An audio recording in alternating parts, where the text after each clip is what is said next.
স্বাগতম health highlights এ। আমাদের শরীরে আছে প্রায় 639টি পেশি, আর এই পেশিগুলোর ওপরেই নির্ভর করে আমরা কতটা শক্তিশালী, কতটা ক্লান্তিহীন আর বার্ধক্যটা কতটা সুন্দর হবে। কিন্তু একটি সমস্যা নীরবে আমাদের অনেকের জীবনকে দুর্বল করে দিচ্ছে।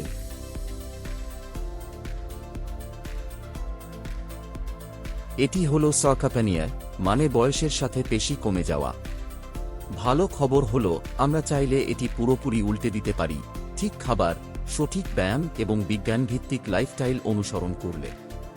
আজকের ভিডিওতে আমি আপনাদের জানাব প্রতিদিন কত গ্রাম প্রোটিন খাওয়া উচিত, কেন শুধুমাত্র খাবারই আপনার পেশিকে বাঁচাতে পারে, আর বাংলাদেশের বাজারে সহজে পাওয়া শীর্ষ 15টি প্রোটিন সমৃদ্ধ খাবার। চলুন তাহলে শুরু করি। বয়স বাড়লে আমাদের পেশি কমতে থাকে, এটাই স্বাভাবিক। কিন্তু যখন কমে যাওয়াটা স্বাভাবিকতার বাইরে যায়, তখনই সেটি সার্কাপেনিয়া নামে রোগ হিসেবে ধরা পড়ে। বিশ্ব স্বাস্থ্য সংস্থা এখন এটিকে স্বাস্থ্য ঝুঁকি হিসেবে ঘোষণা করেছে, কারণ এটি সহজে ক্লান্তি তৈরি করে, পেশি দুর্বল করে, পড়ে যাওয়ার ঝুঁকি বাড়ায়, ইমিউন সিস্টেম দুর্বল করে এবং শেষ পর্যন্ত জীবনযাত্রার মান নিচে নামিয়ে দেয়। বাংলাদেশে দীর্ঘ সময় অফিসে বসে কাজ করা, পর্যাপ্ত ঘুমের অভাব এবং প্রোটিন কম খাওয়ার কারণে সমস্যাটি আরও দ্রুত বাড়ছে। পেশি ঠিক রাখতে কি করবেন? 1 নম্বর হচ্ছে রেজিস্ট্যান্স এক্সারসাইজ। আপনার নিজের শরীরই সবচেয়ে বড় gym. Squat, lunge, push up, plank সপ্তাহে অন্তত 3 দিন 15 থেকে 20 মিনিট করুন। বৈজ্ঞানিকভাবে প্রমাণিত, এতে মাসল গ্রোথ স্পষ্টভাবে বাড়ে। 2 নম্বর হল ঘুম।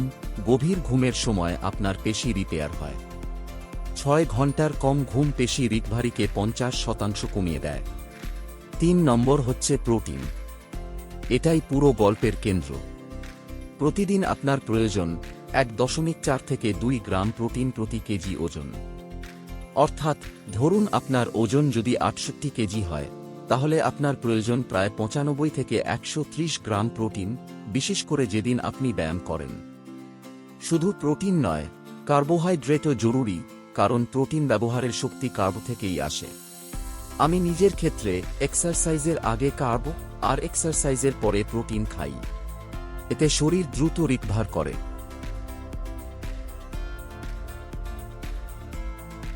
বাংলাদেশে সহজলভ্য টপ 15 প্রোটিন ফুডস। এখন আসুন দেখে নিই 15টি খাবারের তালিকা, যেগুলো 100 গ্রাম পরিমাপে সবচেয়ে বেশি প্রোটিন দেয়। 15 নম্বরে আছে কুইনোয়া, 4 গ্রাম। 14 নম্বরে টোফু, 8 গ্রাম। 13 নম্বরে ছোলা, 9 গ্রাম। 12 নম্বরে ডাল, 9 গ্রাম।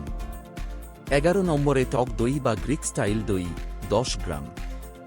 10 নম্বরে পনির বা কটেজ চিজ, 11 থেকে 12 গ্রাম। 9 নম্বরে ডিম, 13 গ্রাম, 2টি ডিমে। 8 নম্বরে চিংড়ি, 20 গ্রাম। 7 নম্বরে রুই, কাতলা বা সালমন, 20 থেকে 25 গ্রাম। 6 নম্বরে চীনাবাদাম, 26 গ্রাম। 5 নম্বরে গরুর মাংস, 26 গ্রাম। 4 নম্বরে টুনা ক্যান, 26 গ্রাম। 3 নম্বরে দেশি মুরগি বা টার্কি, 29 গ্রাম। 2 নম্বরে মুরগির বুকের মাংস, 31 গ্রাম। আর 1 নম্বরে সয়াবিন বা এডামামে, 36 গ্রাম।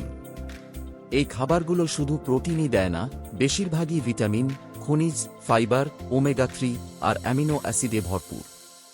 কোন খাবার কতটা খাবেন? সকালে 2টি ডিম আর 1টা কলা। দুপুরে 1 বাটি ডাল আর মুরগির বুকের মাংস। বিকেলে চীনাবাদাম বা দই।